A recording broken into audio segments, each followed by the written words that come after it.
Hi, and welcome to the Cornelius Seed Podcast. Thank you for checking out our podcast. Established in 1935, we're an American-owned and family-owned independent seed company. And we're excited to partner with you in our new podcast by bringing you 5 generations of agricultural experience and decades of industry expertise. In our podcasts, you can expect to gain valuable and timely information to aid you in making decisions for your operation. We'll keep things simple and informative, and much like our motto, Planet Profit. Hi, and welcome back to another episode of the Cornelius Seed Podcast.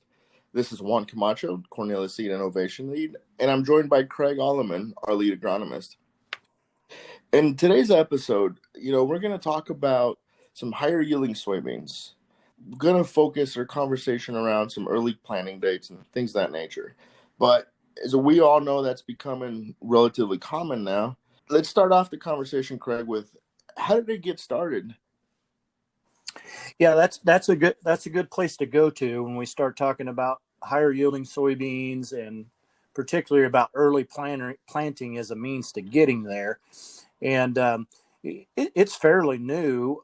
There's probably been some early adopters that have been working, with this for a half a dozen years or so. But I'm going to say the last couple of years, really heavily adopted across the Corn Belt, and just pretty proven at this point in time.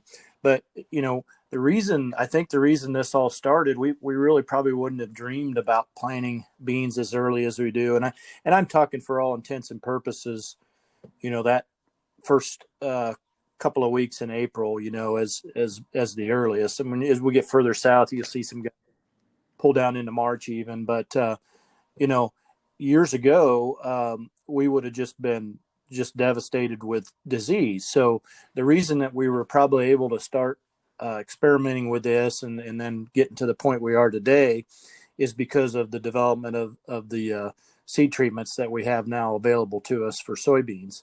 And, you think about a decade or so ago, maybe 2, brown stem rot was just devastating in soybeans. And, nowadays most of our beans are resistant to brown stem rot through breeding. But sudden death is kind of took its place as probably the number one soybean disease. And that's a cold, wet soil type disease, generally right after planting or in that early emergent stage. And so, when we started to have some products like first it was Olivo and now Saltro, that allowed us to do some things in those areas where we would have just been annihilated by sudden death on the early planting type window. So once we started doing it, first thing we saw was just a pretty, amazing yield increase, that 5 to 10 bushel, was not uncommon. And, that's a huge jump and really for not putting any input into it. So it's not like we're spending money on the front end to get a couple of bushel, we're just changing our practices and reaping the benefits of that. So, once we saw that, of course, the next thing we do is try to figure out why are we getting this increase? Can we repeat it? And, what are the pitfalls that we need to watch out for, in that type of a scenario. So again, obviously if you're planting soybeans early, you need to have the protected seed treatment on there. That's the beginning. And so, fungicide in particular, but also the SDS product in particular needs to be on there. Not so much insects, although if you're the first soybean field around, you're going to attract all the bean leaf beetles in the country. But if we're all doing it early, then it's not so bad there. But for sure, the fungicides and the SDS product needs to be on there. So what benefits are we seeing, or why are we seeing this yield? Some of the interesting early studies that they did on this. You would expect if I'm going to plant, if I normally planted my beans in mid-May and now I'm planting them in mid-April, well, shoot, I'm gonna be harvesting those a month sooner. You might even start thinking about hitting some September contracts or something like that. But what the studies have shown that number of days from emergence to maturity actually is greatly extended. Now that you just think about that, that is going to be a huge benefit because we're going to have that many more days to use that factory, the soybean factory, to produce seed and to put heavier seed on, more pods, or be able to hold more pods on the plant. So, basically what they're showing is about 12 days longer of days from emergence to maturity by planting earlier, as comparable to what we used to plant before we started doing this high yielding program. Now, the second thing that they're showing is we are actually flowering earlier, significantly earlier by getting these soybeans planted. And, the summer solstice, it's a night length that triggers the soybeans to start flowering. And that we look at kind of that week after the summer solstice on June 21st, when we used to do most of or trigger our flowering. The soybean plant has to be V3 basically before it'll flower. But if it's V3 and you get that right amount of darkness at night, and warm nights also can play in there a little bit too on that trigger mechanism. But if you get that right amount of darkness, you're going to go ahead and start flowering. But when we got into this early planting, we're catching that week ahead of the summer solstice instead of the week after. So now we're starting to flower, at least by mid-June. I've seen it earlier than that, depending on the year. But as compared to, basically the 1st of July in the past. So that gives us a longer time then that we're going to spend in the R2 stages. And that's the next thing that the studies showed us, is that we're going to get that R2 stage, which is when we're putting on nodes. That's the full flower stage, but that's when we're adding nodes to the plant. And we're going to spend somewhere between 8 and 10 days, additional days in that R2 growth stage. And that's just going to give us more nodes. And, of course, nodes is where we put pods on. So if we get another 2-3 nodes, because we're spending more time in that stage, going to increase our yield potential. So those are kind of the two big things that we found out we were getting out of that early planting, is we were just physically spending more days to maturity, from emergence to maturity, and we were spending more time in that critical R2 stage. So I'm hearing you that pretty much this is really adding days to those growth stages, and there's the obvious benefits to that. I was wondering, is there a difference in maturity groups? Like, is one maturity group seeing a greater benefit to these growth stages than another one, or is it the same across the board? You're pretty much seeing the same benefits across the board on maturity groups. So let's just take down here in my area, just as an example. We're kind of 2.8 to a 3.5 maturity range here.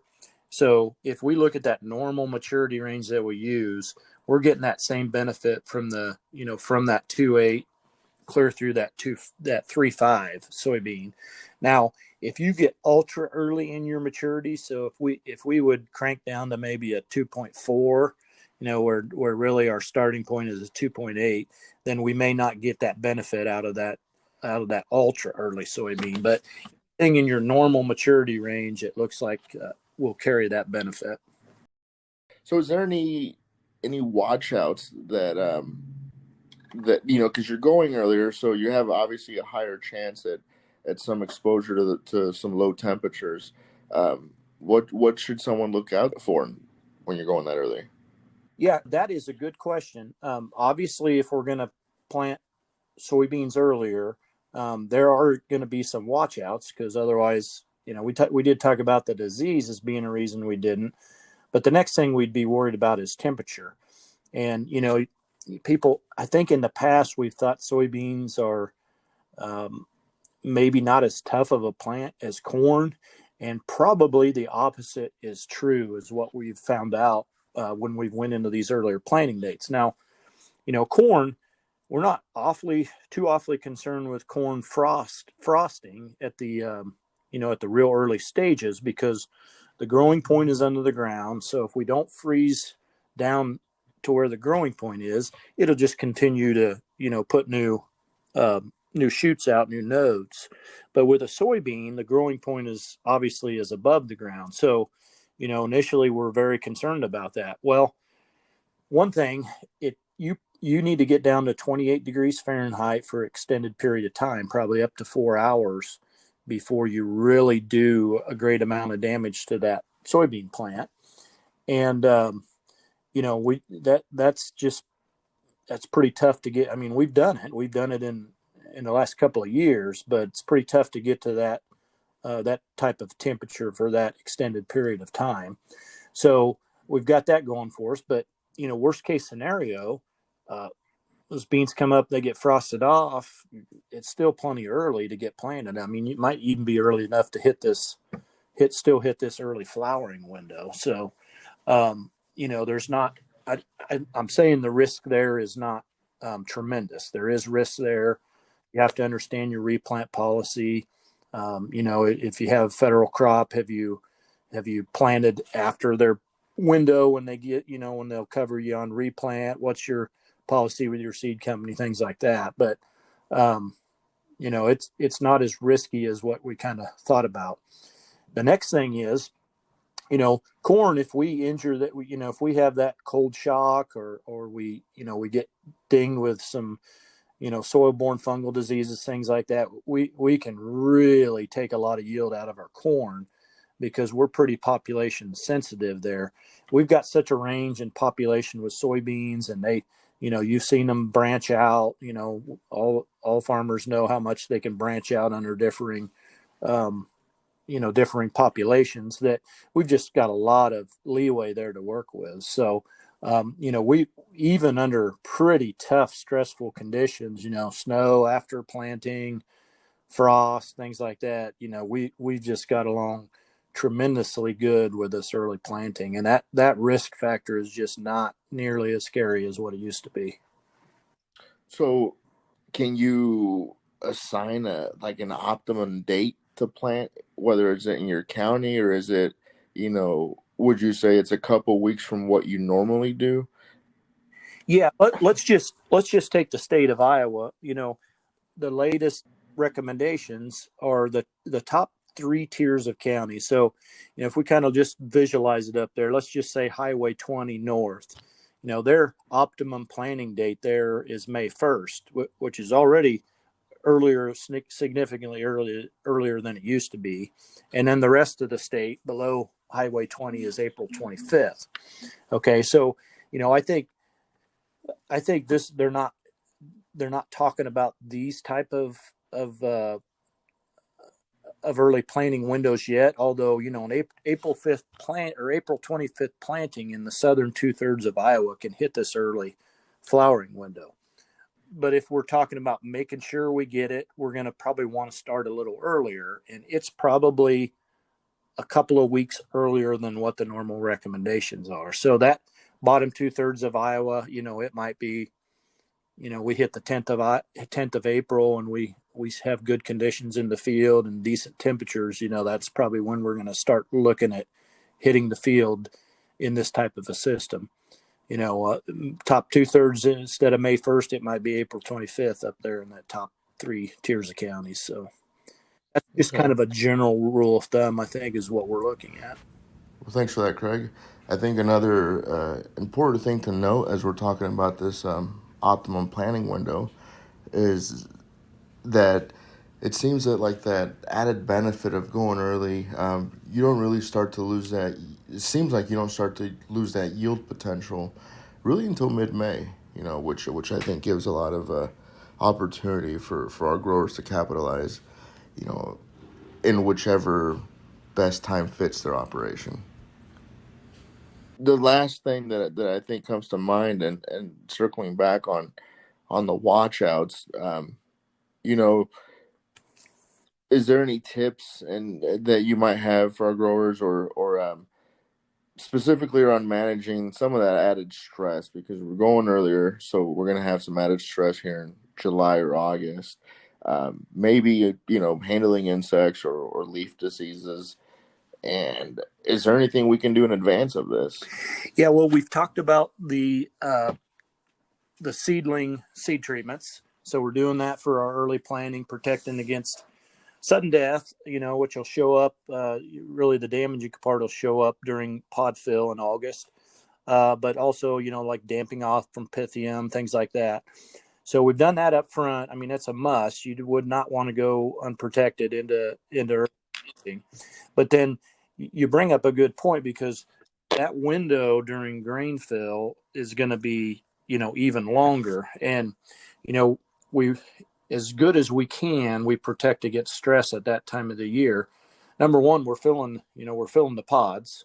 But a soybean plant, if it gets super stressed, let's just say that R3 growth stage last week, July, first week in August, it can abort pods even at that point in time, or it might have a 3-bean pod and it shuts that down to a 2-bean. I mean, there's a lot of mechanisms it can use if it knows it's under stress to kind of alleviate some of that. So we've got a longer period that we want to deal with that. We need to be scouting for insects. Bean leaf beetles will be back that time of the year, but the Japanese beetle has been a bad pest in soybeans in recent years. So we do want to scout and be proactive about controlling that. Hopefully, we've taken care of the sudden death through our soybean seed treatment through the Saltro. But we'll be scouting for other diseases, because we can put a fungicide on at that R3 growth stage. And, those fungicides not only control the fungus, but they do have some stress relieving capabilities. And that's a good time of the year to relieve that stress. There's other products out there that people will use. It may be some micronutrients that can also relieve stress, or there's just some, stress relieving products that you can put in with your fungicide if you're putting it on at that time of the year. So there's some pretty good tools in the toolbox there then. But if we've gone to all the trouble to get those extra pods, get those extra beans, we do want to make sure we're careful and finish it out and put as much weight into them as we can, because that's your final X factor there, that you could pick up another 5 bushel or better, probably, is just by getting those. You've got the beans there. Now you got to get them as big and heavy as you can. You get paid by weight. So that is pretty important.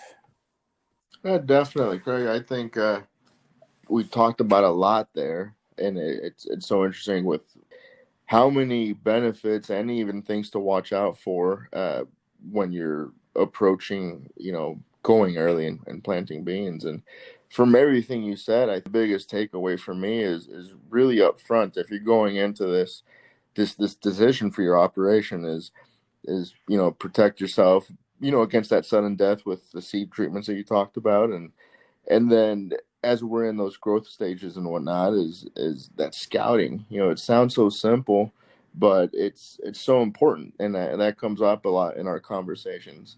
And is there anything else you think I'm missing there that we can close this up with? I don't think you've missed anything. I just kind of reiterating, we do a lot of trial and error in our production systems, and we use a product and get a couple bushel here, and we get a half a bushel there, and we got to continue to do that, because we got to find the next rung in the ladder that helps us increase yield. But the exciting thing about this one, once again, is not having to put any input into it. Really just planting, changing your cultural practices, and just planting a little earlier and being able to reap a pretty amazing benefit from doing that. That's what's exciting to me, is we're not asking a customer to spend extra money to get an extra benefit for them. So it's pretty exciting work that's been done, and again, to give credit where credit is due, we've got great genetics that'll handle the stress better, and we've got great soil-borne fungal disease type products and SDS products that allow us to get in there earlier and to reap that benefit. So it's a pretty neat discovery. Thanks, Craig. As always, got some interesting topics. To our listeners, thank you for taking a moment out of your day and checking out our podcast. We're always excited to connect with you, whether you're reaffirming something you already know or picking up something new. We appreciate the opportunity. Don't forget to check out any of our other social media. And if you have any questions or would like to see additional info or data that we reference in these conversations, don't hesitate to send us a note by going to www.corneliusseed.com. Thank you and have a good rest of your week.